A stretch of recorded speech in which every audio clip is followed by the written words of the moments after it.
Our next speaker is Shubha Srinivasan. She's a Thayer 05 and ex-faculty at Thayer. Shubha Srinivasan is a writer and engineer and has been practicing mindfulness since 2005. Her writing has been published in Shambhala Sun Buddhist magazine and blog, and locally in Kid Stuff. She is the author of The Year of the Rose, Reflections of a New Mother and Lessons in Mindfulness and Loving Kindness. She enjoys balancing her many passions, writing, astrology, and teaching, along with motherhood, and she lives in Lebanon, New Hampshire with her family.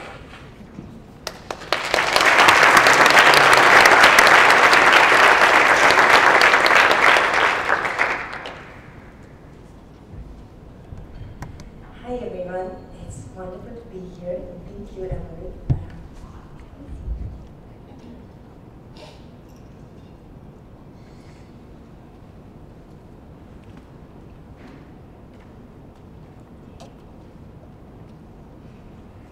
Since I switched to a Mac, I find it really hard to figure out all these things. You've got help coming. Help is coming. Yeah.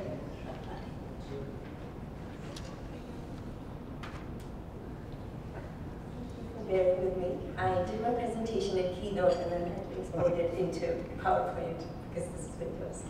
But anyway, I'm very honored to be here today, and I'm going to talk a little bit about my purpose in life, but I have to tell you a little bit about my story before I get to that.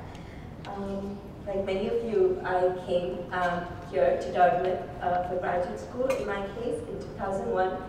This picture was taken of me the day I left from Chennai, India, to Bombay to catch the flight to Boston. And I had no idea what I was going to get into. You know, I had a feeling when I got on the flight that I was leaving home, and it did end up that even though I've been back home, I've really kind of settled here. And I remember when people were telling me Hanover was cold, and I had no idea what that meant either. I was like, what does that mean? And I remember the first week of getting here, I thought, this is so quiet. And I called back home and I said, I think I want to come back.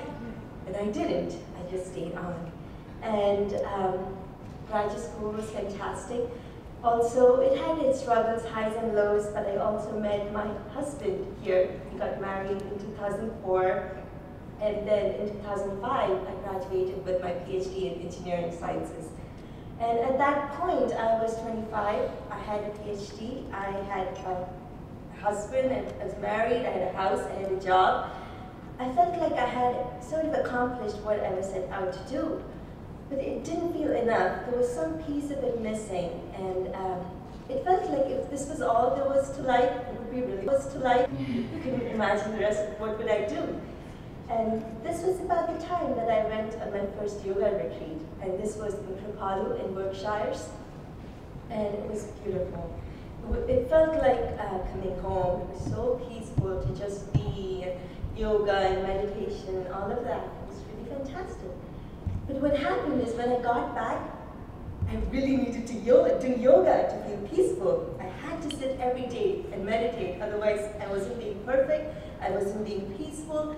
So what I had done is transfer my need for accomplishment and achievement to my spiritual practice. I felt like I really needed to accomplish something there, go on retreats every year, you know, I have to be really mindful, I have to be present, I have to do everything right, I have to be peaceful. And there was a point where I would commute to work. I was living in Keene, New Hampshire, and I would come back home and go straight upstairs, pull out my yoga mat, before I even exchanged 2 sentences with my husband. That's how attached I was to my practice. And of course, I had the time and flexibility to allow that to be the center point of my life. But what then happened was I had the good fortune in 2008 to go to a different kind of retreat, and it was a metta retreat. And metta is the Pali word for loving kindness.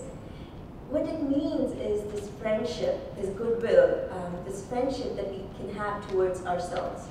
And in fact, the Buddha said that if you look all over the world, you would not find someone more worthy of your love than yourself. Then I heard this, and I was like, really? You know, is that really true? And the way the metta retreat worked was you set these phrases of well-being and goodwill and well-wishes for someone you care for deeply, and then your family, people you loved, and then you extend it on to the rest of the world. The key point is you started with yourself. And it was easy for me to say, oh, may all beings be happy, may you have peace. That was easy. To say, may I be happy. Wish that for myself unconditionally, that did not depend on my achievements or accomplishments or any of that. Just unconditional friendship. That was my practice. It was really hard, there was lots of judgment. I had to let go and unpeel the layers.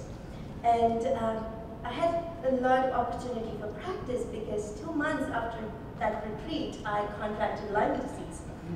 And I was sick for quite a few months, and I really came face to face with this sort of, we have no control, and we get sick, and we can't be on top of things, we cannot be efficient all the time. That's how I defined myself, and all those definitions fell apart.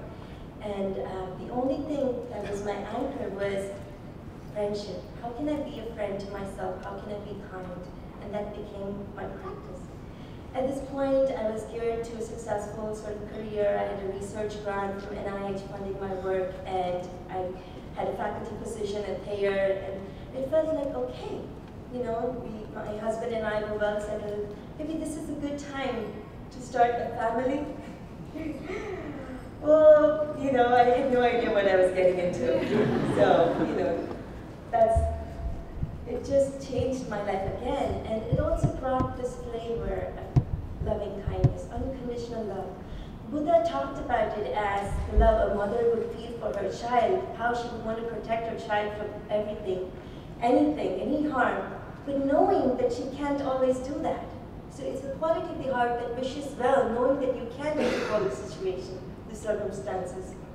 And I could feel that for my child when my practice was to extend that to me and to the rest of the world and to the beings we were around.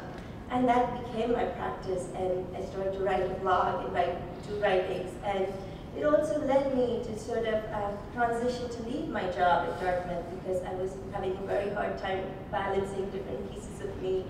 And I really needed to take that time to honor what I was feeling. So that's where I landed up in. And before I end, if I have a couple of minutes, do I have a couple of minutes? Okay, perfect. I have 2 minutes, and I want to give you a flavor of loving kindness. So this is my image of loving kindness. This is the image that brings joy to my heart. What I would like to do is, that whenever you're ready, if you close your eyes or look down, and bring an image of somebody close to you, somebody dear to you, who brings that smile to your heart, brings love to your heart. Loving comes easily to you when you think of this being. You feel happy. It could be your dog.